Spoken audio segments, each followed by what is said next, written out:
Hey guys, Jay Campbell here, and in this video I'm going to be sharing with you guys some of the best quotes that have helped me achieve more financial success. And the reason why this is so great is because these quotes are short, to the point, and literally can have a lasting impact on your life, just as they have on mine as well. So just want to say, if you're new to the channel, my name is Jay Campbell. On this channel we show you how to make, manage and multiply your money. So if maximizing your money is something that you're interested in, go ahead, hit the subscribe button to stay informed, the notifications bell, and with that being said, let's get straight into it. Now, with the very first quote that I have on here, I'm just going to be sharing my screen with you guys a little bit. It says, save money and money will save you. And what that actually is just saying in short is that, you save money for a day when you need it, that money's going to come back and really help you. With my own career, for example, I've done consulting, both to business to consumers, so just normal people like you and me, right, and business owners. And one thing that I have found sometimes when I sell to consumers is that sometimes, especially because our courses are more on the expensive side, right, multiple thousands of pounds, the things that I'm actually offering, because of that, sometimes people are just not in a situation where they're able to actually fund their actual purchase because they haven't saved for it. And it sometimes put them in a really awkward situation where they're having to, ask family members that might not be so happy about being asked for thousands of pounds, right? Or it might put them in a situation where they have to put their dreams on hold because they haven't saved money for a day when they need it. Now, I'm not oblivious to the fact that everybody's situation is different, but the point is that the more that we are able to save, rather than just spending all of our money, the better we are putting ourselves in a position for a later day when we actually need that money, and that money will come and be our hero. So that's something that's helped me. I've taken it on board since an early age, and that ties in really nicely to the very next one that we have here. So our very next quote is, do not save what is left after spending, but spend what is left after saving. And I really love this because actually in my own situation, after following the advice from this quote, a similar one is pay yourself first, for example. Whenever I get paid, that money is split into what's going to go straight into my savings and then be reinvested. And then the rest I will leave over for, of course, like spending, day-to-day things and just getting things that are going to help me move forward. But it's always in that order first. Like, I'll first move money straight into savings, and then after that, it will be using what is left over to then spend. I won't think about actually just spending, my entire paycheck as soon as I get it. I'll just apply delayed gratification, saving that for when I most need it. So that's our second one. I think we can move on to the very next one. Personal finance is 80% behavior and only 20% head knowledge. And of course, I agree with this totally.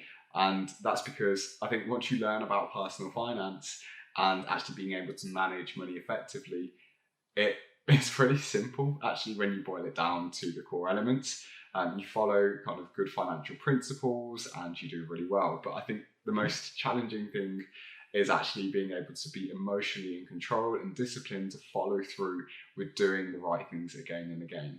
And that is really where I think most of the quote-unquote hard work comes in, not in actually building the knowledge, because once you've got that knowledge, it's with you. But most importantly, being able to actually follow through with your plan, even when you might be tempted to, for example, not save first, but spend everything, right?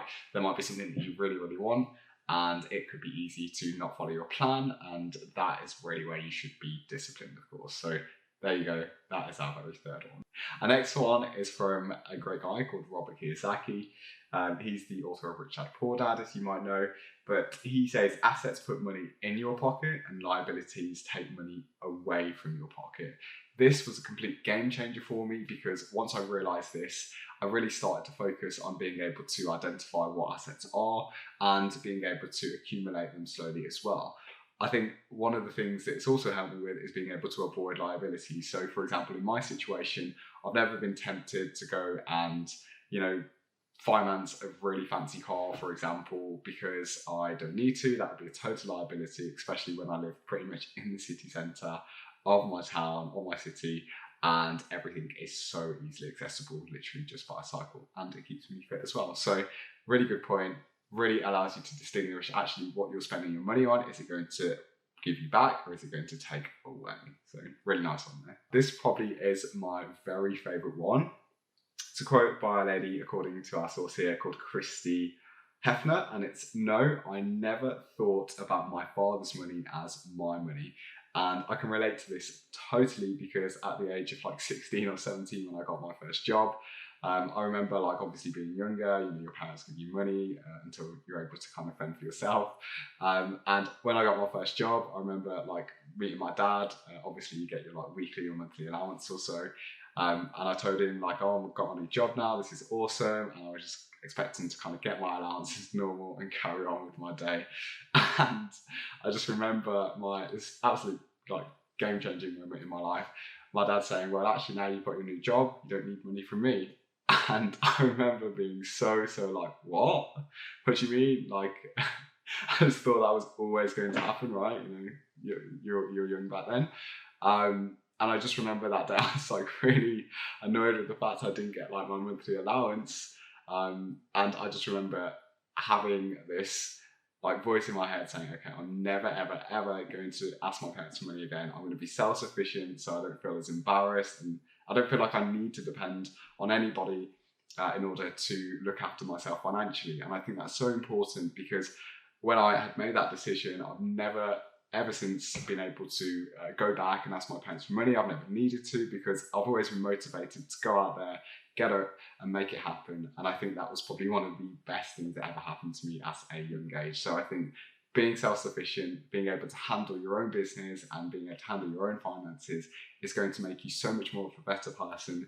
You're going to need to develop skills, capabilities, things that are going to allow you to get to that next level and be financially independent as well. So really nice one personally for me there. Here we go. An investment in knowledge pays the best interest. Also a really nice one is the more you learn, the more that you earn. I have certainly found that the more time I spend educating myself, actually investing and learning and growing my own knowledge base and what I understand about the world and my businesses and my careers and things that I'm actually investing in, then the better results I seem to get overall. And that is just one thing that I found to be true. So, you know, learning never stops. I think the best people in all their fields always continue to learn, continue to get better. And that's something that's really easy to take on in our own lives as well. And we can move on to the last two. Money spent on good quality gear is always money well spent. And this one I really like, because I found that to be true. Actually, when you do need to make a purchasing decision to get something, sometimes, actually the majority of the time, I found that actually investing in quality gear and quality things, it really does work off really well in the long term. For example, I have had like my mountain bike for years now. I invested quite a bit when I first got that, but that was an investment choice that I'd made, knowing the fact that if I'd got good quality, I'd be able to have this thing for ages and that it would be really reliable. And it has been. If I bought a really cheap bike, I probably would have had to have like 5 since then, and that would have probably been like twice the amount of the actual bike that I have now. So that's one thing that I'd say has been really useful. And, you know, don't cheap out on things that are going to really help you get to where you want to go, especially if the quality is going to make an impactful difference to your results as well. And finally, this one is maybe a bit of an unexpected one, but if you want to feel rich, just count the things you have that money can't buy. Of course, it's always nice to be able to look at our numbers, to be able to improve and get better. Of course, money is a number, and numbers are infinite. And I think sometimes it takes us to be able to look at the things that money can't actually buy to just make us realize how wealthy and rich we really are. You know, things like our health, our family, our relationships. These are things that can make us feel really rich without actually having to spend a penny in the world. So these are my favorite quotes on money. I hope you found these useful. Guys, let me know what you found the best about these quotes, and if you have any really useful money quotes that have helped you in your journey so far. My name's Campbell. If you like this video, if you like content like this, do make sure to subscribe to the channel, like this video, turn on notifications, and I will see you guys in the next one. Take care.